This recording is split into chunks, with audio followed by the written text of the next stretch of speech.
सोनापुर गांव की सीमा पर नहर के किनारे वाले खेत बहुत ही उपजाऊ थे। वहां की धरती मानो सोना उगलती थी। ये सारे खेत बसंत नामक भोले भाले किसान के थे। उसके खेत के किनारे शिवजी का छोटा सा मंदिर था। बसंत शंकर जी का पक्का पुजारी था। उसके आसपास वाले खेत जग प्रताप नाम के दबंग रईस के थे। जग प्रताप अपने नौकरों के साथ अपने खेतों को देखने आया था। उसने बसंत के खेतों को ललचाई निगाह से देखा और बोला, वाह, कितनी जानदार फसल है। काश ये हमारी होती। हमारा पूरा फार्म हाउस लगभग तैयार है, लेकिन बीच में ये खेत बसंत के हैं। अगर ये मुझे मिल जाएं तो हमारे वारे के न्यारे हो जाएं। नौकर ने पूछा, वारे न्यारे कैसे होंगे मालिक? अरे एक सेठ मेरा दोस्त है, उसको साझेदार बनाकर यहीं पर मैं एक चीनी मिल बनवा दूं तो ये मौके वाला खेत हमें लाखों रुपए की इनकम कराएगा। बिल्कुल सड़क के किनारे है ना। लेकिन सरकार, बसंत बेचने को तैयार नहीं होगा। वो अपने खेतों को अपनी जान से भी ज्यादा प्यार करता है। दूसरा नौकर हंसते हुए बोला, अरे आधा पागल है, कहता है खेती हमारी रोजी रोटी ही नहीं बल्कि हमारी माँ है। अरे वो पागल तो है ही। हमने इतने सारे रुपए देने के लिए कहा, लेकिन वो तैयार ही नहीं हुआ। अब खेत तो हमें उसका लेना ही है। देखो अब मैं क्या करता हूँ। बसंत ने अपने खेतों में बैंगन की फसल बोई थी। फसल बहुत ही अच्छी थी। चारों तरफ लहलहाती फसल की हरी हरी चादर सी बिछी थी। जग प्रताप ने अपने नौकर से कहा, इसके खेतों में जो पंपिंग सेट है उसकी बोरिंग में इतने कंकड़ पत्थर डाल दो कि दोबारा वो किसी काम का ना रहे। वाह मालिक, आपका दिमाग तो बहुत तेज है। कंकड़ पत्थर डालने से उसकी बोरिंग खराब हो जाएगी, तब वो सिंचाई कर ही नहीं पाएगा और फिर उसकी फसल सूख जाएगी। और आसपास हमारे खेत हैं। हम अपने पंपिंग सेट से उसको पानी लेने नहीं देंगे। हम बार बार ऐसा करेंगे और उसकी फसल जब होगी ही नहीं तो मजबूरी में वो अपने खेत मुझे दे देगा। कहो, कैसा रहा मेरा आइडिया?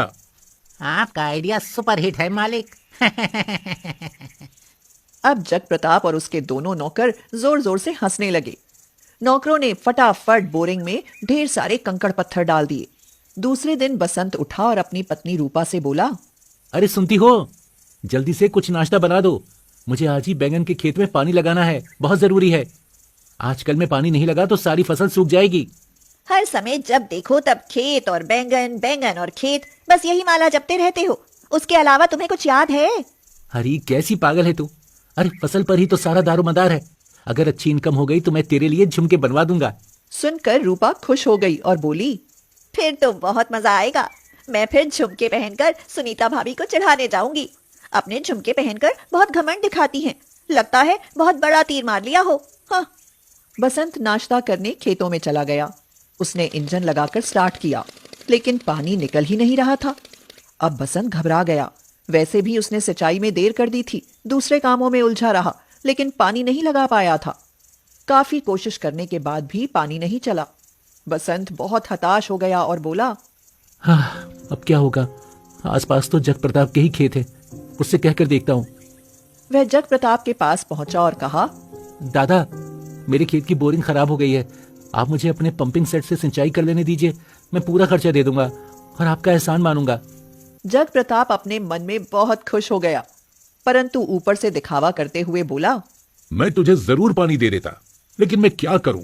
मुझे भी तो सिंचाई करनी है। और तू तो जानता है कि मेरे कितने ज्यादा खेत हैं। कम से कम 15 दिन लग जाएंगे। उसके बाद ही मैं तुझे पंपिंग सेट दे सकता हूं। यह सुनकर बसंत बहुत ही निराश हो गया और खेत के छोर पर बने हुए शिवजी के मंदिर में जाकर बैठ गया और रोने लगा। मैंने अपनी गाड़ी कमाई के रुपए इसमें लगा दिए हैं। अब मैं बर्बाद हो जाऊंगा। भगवान, तुम ही कुछ मदद करो। फिर वह अपने घर चला आया। क्या हुआ? तुम इतनी जल्दी क्यों लौट आए और इतने परेशान क्यों हो? लेकिन बसंत ने कुछ नहीं बताया और कहा, कुछ नहीं, तबीयत ठीक नहीं है। उसी रात को बादल घिरने शुरू हुए और खूब झमाझम बारिश हुई। चारों तरफ के खेत, नदी, तालाब सभी पानी से लबालब भर गए। बसंत का खुशी के मारे कोई ठिकाना नहीं था। वह आसमान की ओर हाथ जोड़ते हुए बोला, प्रभु, तेरी लीला परंपार है। उधर जग प्रताप ने जब बारिश को होते देखा तो वह क्रोध से चीखने चिल्लाने लगा, लेकिन वह कर भी क्या सकता था। बसंत के खेत में अब बैंगन के लहलहाते पौधे बहुत तेजी से बढ़ रहे थे। कुछ ही दिनों में उनमें खूब ढेर सारे बैंगन लद गए। बसंत अपनी फसल को देखकर फूला नहीं समाता था। जग प्रताप को जलन के मारे नींद नहीं आती थी। वह मन ही मन में सोचता रहता, अब मैं क्या करूं? बसंत की फसल के बैगन अब तैयार हो गए हैं, इनको बेचकर वो तो मालामाल हो जाएगा। जग प्रताप से नहीं रहा गया तो वह रात में अपने ढेर सारे नौकरों को लेकर खेत में पहुंचा और अपने नौकरों से कहा, इसके सारे बैगन तोड़ दो और पौधों को काट कर फेंक दो। सब लोगों ने ऐसा ही किया। जग प्रताप ने बसंत के सारे बैंगन चुराकर बेच डाले। जब सवेरे बसंत वहां पहुंचा तो उसने देखा कि उसके खेत के सारे पौधों का नाश हो गया है, वहां कुछ भी नहीं बचा है। वह तो वहीं बैठकर जोर जोर से रोने लगा।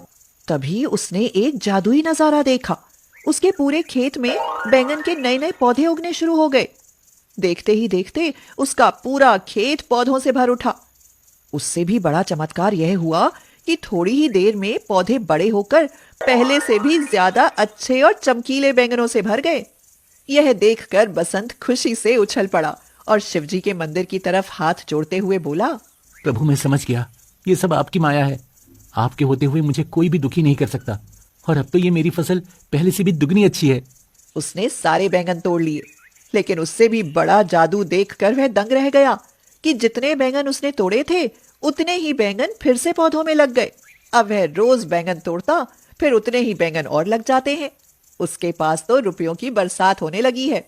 उधर जग प्रताप बसंत के चुराए हुए बैंगन बेचने के लिए बाजार में गया, लेकिन लौटते समय उसकी गाड़ी में अपने आप अचानक ही आग लग गई, जिससे उसके बैंगन को बेचकर मिले हुए रुपयों सहित पूरी गाड़ी जलकर राख हो गई।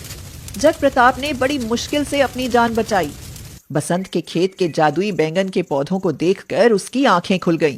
उसने अपने मन में सोचा, ये सब मेरे बुरे कर्मों का नतीजा है और बसंत के बुरेपन को देखकर भगवान ने उस पर दया की है। अब मैं भी अपने बुरे कामों को छोड़कर अच्छे काम किया करूंगा और अच्छा इंसान बनूंगा, जिससे भगवान की मुझ पर भी कृपा बनी रहे। अब जग प्रताप भी सुधर कर एक भला आदमी बन गया। अब वह सबकी मदद करने लगा था।